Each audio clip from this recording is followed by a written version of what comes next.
इन बारिशों से दोस्ती अच्छी नहीं फराज, कच्चा तेरा मकान है कुछ तो ख्याल कर। फिर लिखा है, मैं बार बार खतों के माध्यम से आपसे पूछ रहा हूं कि होम कार्डर लेने के लिए कितना रैंक होना जरूरी है, कृपया करके बताएं ओबीसी के संदर्भ में। दूसरा, मैं किसी के चक्कर में नहीं फंसा हूं जो सिलेक्ट होने के बाद खराब रैंक होने पर भी होम कार्डर मिल जाएगा। मैंने सोचा कि जो मेहनत वहां करनी है क्यों ना खुद ही पढ़ाई में कर लूं। वहां मेहनत करने पर ना तो शादी की गारंटी है, नहीं नौकरी की, पर पढ़ाई में पूरी गारंटी है। प्लीज बताइए। देखो, आपका रैंक कितना भी अच्छा हो, इस बात की गारंटी नहीं है कि होम कार्डर मिल जाएगा। अभी सिर्फ एक वाक्य में समझ लें, जनरल कैटेगरी में आईएएस बनने के लिए 80 रैंक तक आना पड़ेगा अब नए सिस्टम में, ठीक है। संभव है कि आपका रैंक पहला हो और होम कार्डर ना मिले। आसान तो नहीं है, पर संभव है कि आपका रैंक 80 हो और होम कार्डर मिल जाए। ठीक, इतना उत्तर काफी है। लेकिन जितना ऊंचा रैंक है उतनी ज्यादा संभावना है कि होम कार्डर मिल जाए।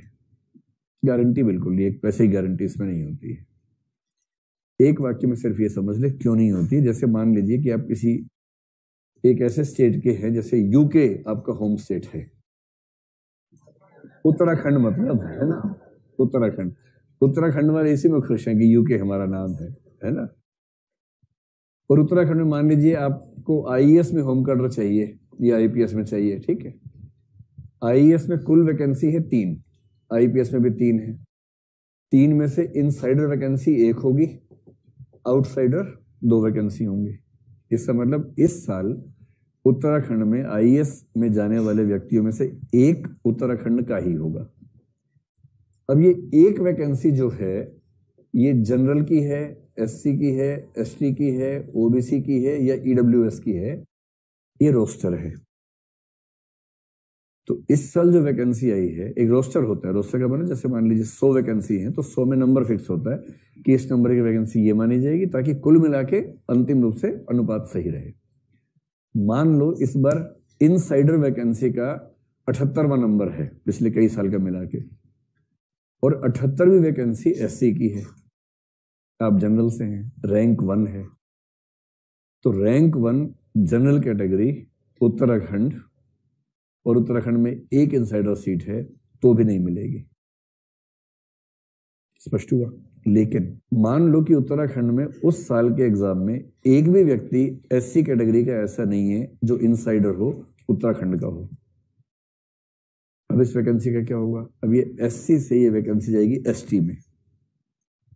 अगर एसटी में भी कोई नहीं है तो जाएगी ओबीसी में, उसमें भी कोई नहीं है तो जाएगी जनरल में, तो आपको मिल जाएगी।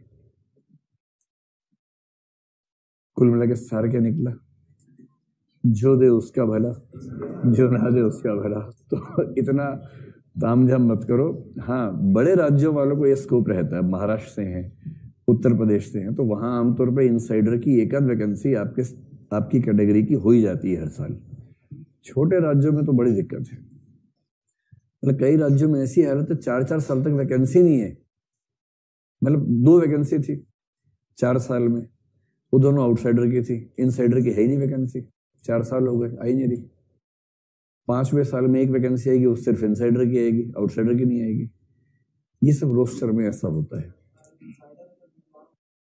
हाँ, अगर कोई व्यक्ति दिव्यांग वर्ग में है, दिव्यांग वर्ग के लिए नई पॉलिसी में नियम है कि उसे केवल 2 स्टेट्स भरने हैं, एक अपना होम स्टेट, एक उसके आस पड़ोस से कोई एक स्टेट जो वो चाहे। और नए नियम ये है कि भारत सरकार की बाध्यता है कि यदि उसे होम स्टेट नहीं मिला तो उसकी सेकंड चॉइस देनी ही होगी। यहां तक कि उस सेकंड स्टेट में वैकेंसी नहीं है तो वैकेंसी क्रिएट करनी पड़ेगी, लेकिन उसको वो स्टेट देना ही होगा। ये सुविधा पहली बार पिछले 2 साल से पीएच या दिव्यांग वर्ग के व्यक्तियों को मिलनी शुरू हुई है, जो कि अच्छी सुविधा है, मिलनी भी चाहिए, क्योंकि उनके लिए जीवन थोड़ा मुश्किल है, तो अपने परिवार के आसपास रह के काम कर सके, ये सुविधा उनका ध्यान रखा गया है।